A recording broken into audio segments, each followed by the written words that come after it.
종합제 TV 시청자 여러분, 5월 19일 토요일 밤 11시입니다. 지금 미국과 북한 사이에는 실무자 선에서 6월 12일로 예정된 싱가포르의 트럼프 김정은 회담을 준비하는 아주 긴장된 물밑 교섭이 진행되고 있을 것입니다. 이런 회담은 미리 합의문이 만들어져야 합니다. 그리고 만나야 합니다. 만나서 중요한 논의를 하는 수는 있지만 대강은 핵심은 합의가 이루어져야 합니다. 그 합의를 어떻게 하느냐를 가지고 지금 실무자들이 밀고 당기고 하고 있을 것입니다. 요사이 공개적으로 양쪽이 신경전을 벌이고 있습니다. 김계관이 나와서 볼턴 보좌관을 매도하고 볼턴 보좌관은 김계관을 구시대적 문제 인물이라고 이야기하고 트럼프 대통령도 나와가지고 김정은이가 핵을 포기하면은 권력을 계속 누리면서 행복하게 살 수 있다.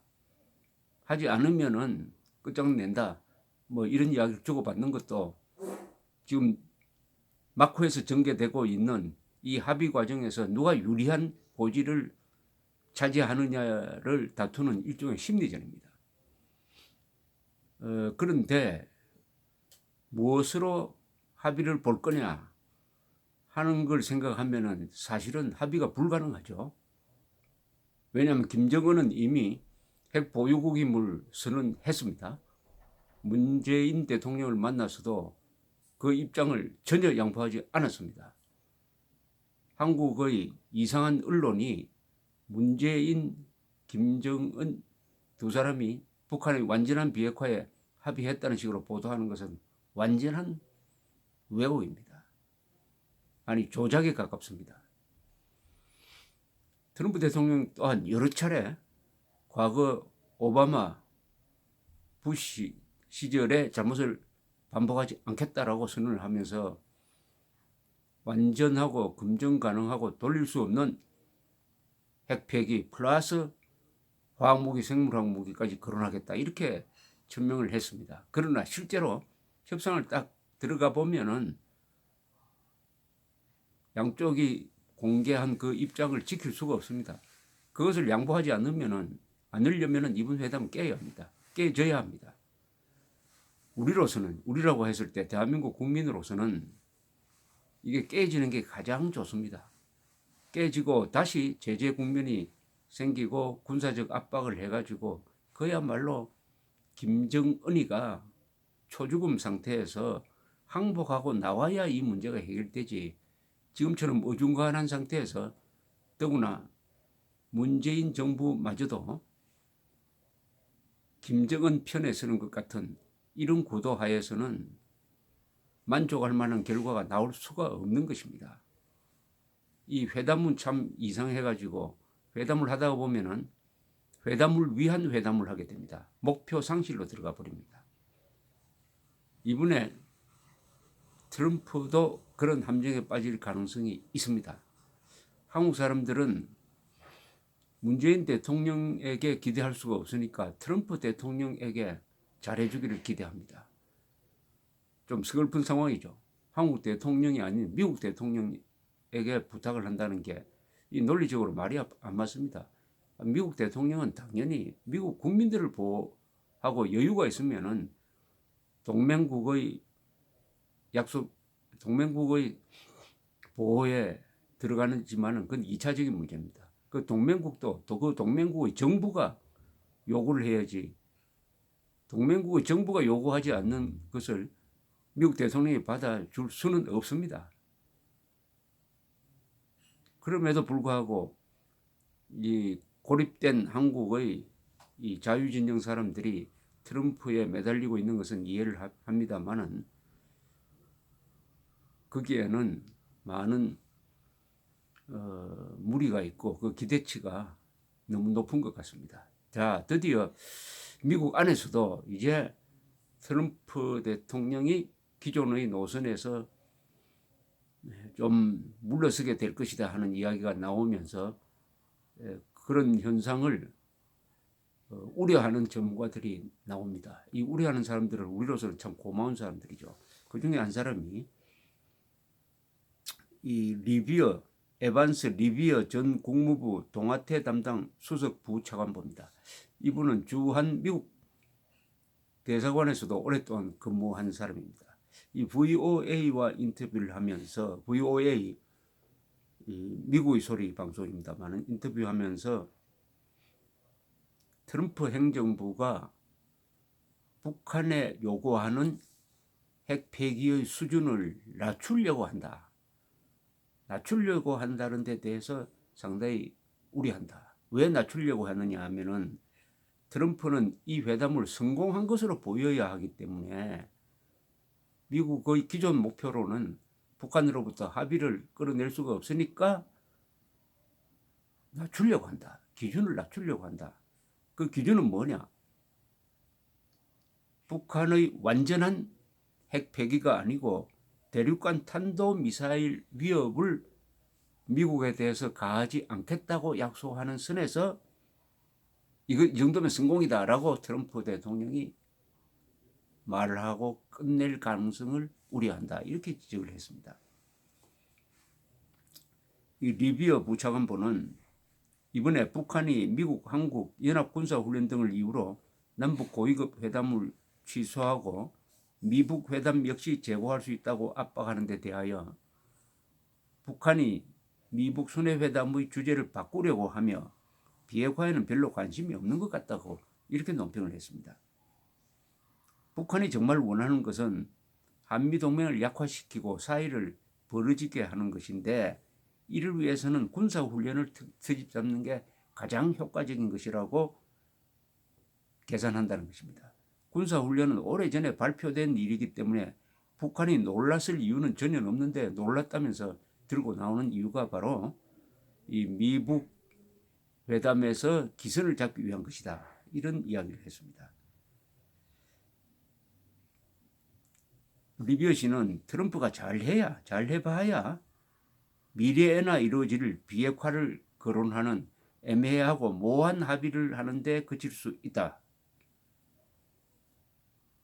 거기에 대해서 북한이 예를 들어 대륙간 탄도미사일의 역량을 약화시키고 국제 원자력 기구 사철 등을 다시 영변으로 들어가게 하는 것들 정도는 북한이 할 수도 있을 것이다. 이것을 얻으면은 트럼프 대통령은 성공했다. 라고 이야기하면은 미국 사람들도 회담 그 자체에 신경을 쓰지 어떤 합의가 이루어져야 이것을 성공으로 볼 수 있는지에 대해서도 미국의 보통 사람들도 별로 관심이 없다. 또 트럼프 대통령은 또한 그걸 잘 안다. 회담이 이루어지고 합의가 나오는 데만 신경 쓰게 될 것이다. 이렇게 리비어 대사는 평가를 했습니다. 예측을 했습니다. 우리로서는 가장 기분 나쁜 시나리오죠. 그러나 트럼프의 처지를 이해하면은 리비어 대사의 걱정이 타당합니다. 왜냐하면은 트럼프 대통령은 정치인입니다. 정치인은 선거에 이기는 것입니다. 오는 11월 중간선거가 있습니다. 중간선거 의회 통해서 지금은 상하원을 다 공화당이 장악하고 있습니다. 2016년 대통령 선거와 함께 치러진 의회 선거에서 공화당이 이겼어요. 그래서 트럼프는 지금 여러 가지 스캔들에 휘말려 있지만은 또 그리고 언론으로부터 집중 공격을 받고 있지만 상하원을 공화당이 딱 장악하고 있으니까 최소한 탄핵당할 가능성은 없습니다. 그러나 이번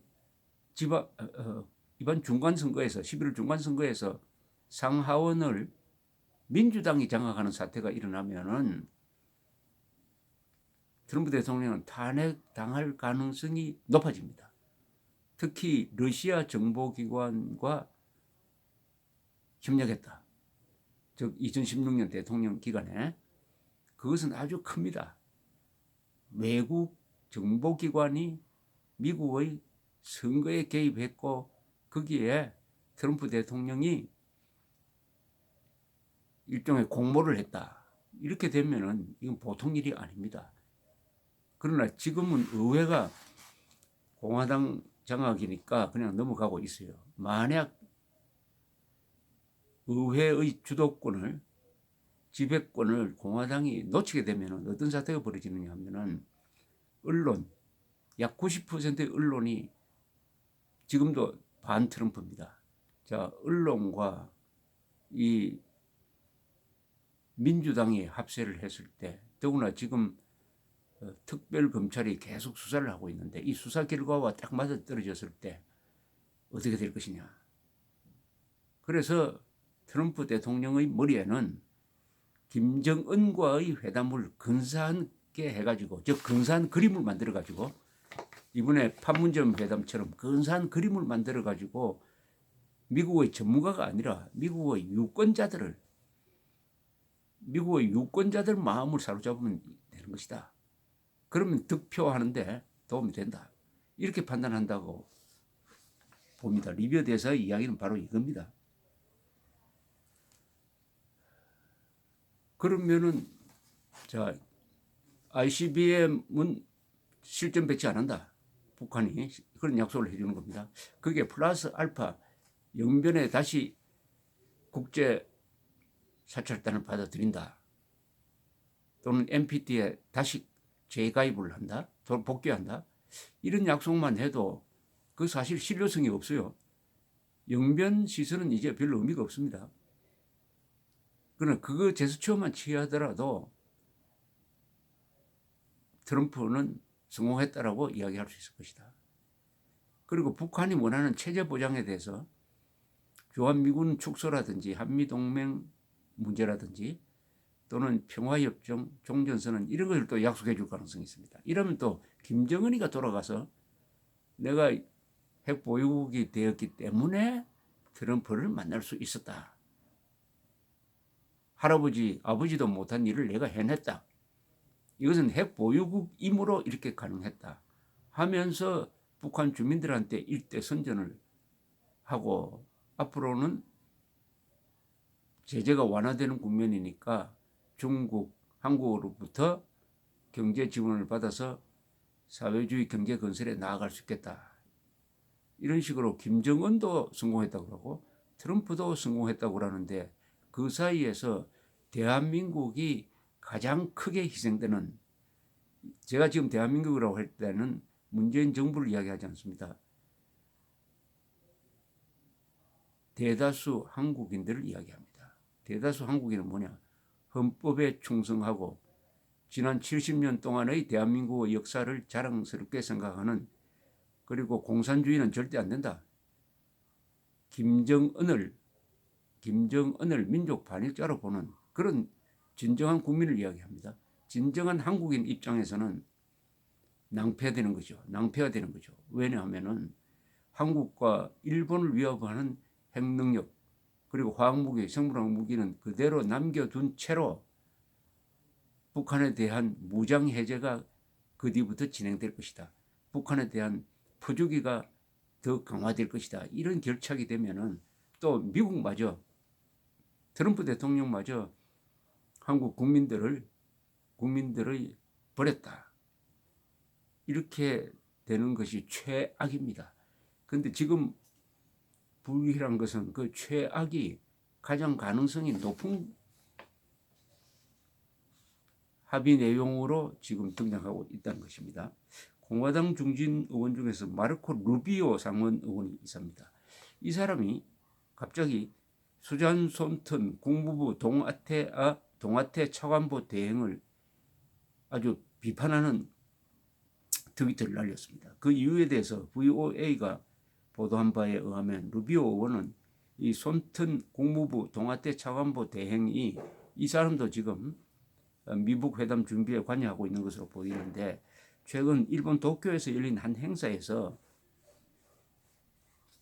북한의 완전한 핵 폐기가 아니고 일부 핵 그리고 일부 미사일을 포기하는 것을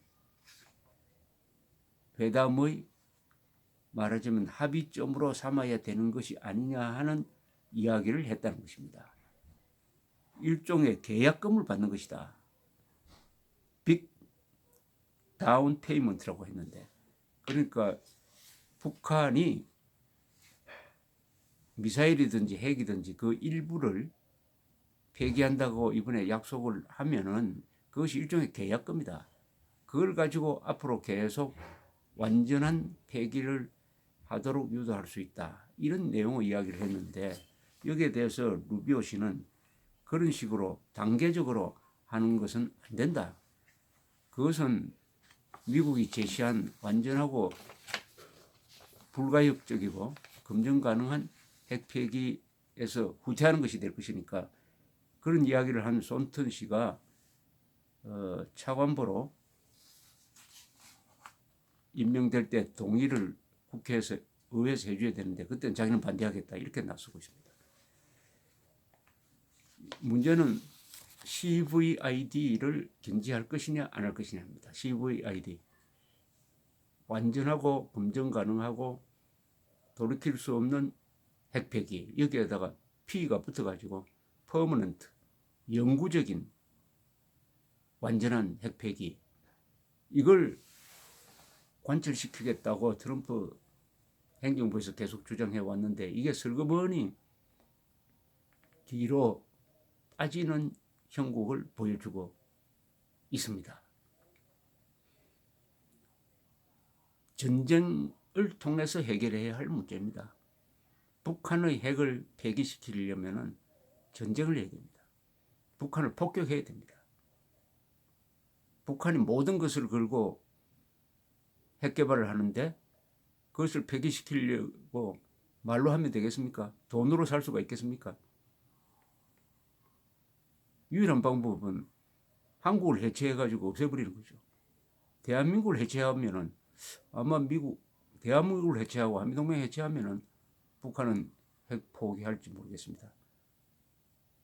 그것보다 값이 싼 것 가지고 핵 폐기를 유도하는 것은 불가능합니다.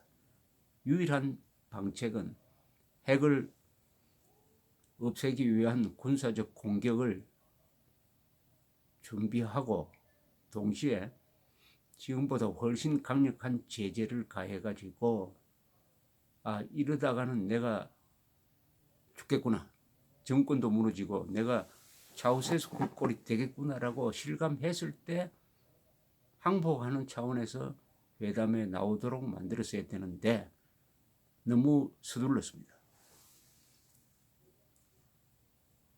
한국 정부가 나서가지고 김정은과 함께 이 회담 국면을 만드는 바람에 트럼프까지 말려들었어요. 트럼프 또한 여러 가지 국내의 약점을 외교를 통해서 한번 해결해보자 하는 허영심이 생겼습니다. 허영심을 가진 트럼프가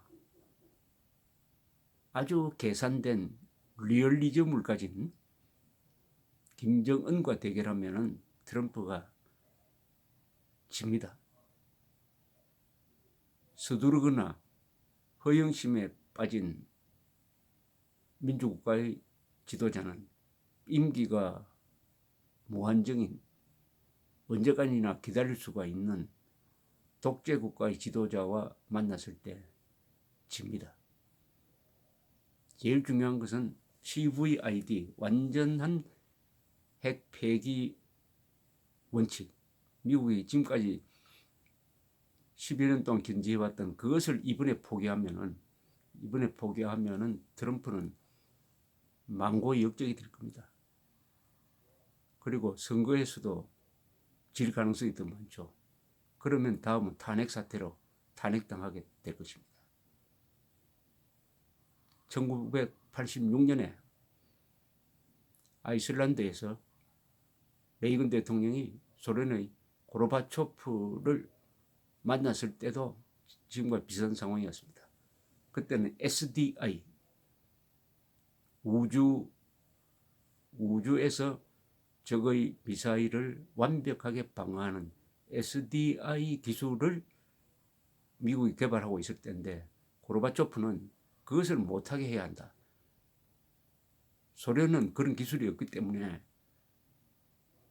군비 경쟁을 해가지고는 도저히 이길 수가 없다.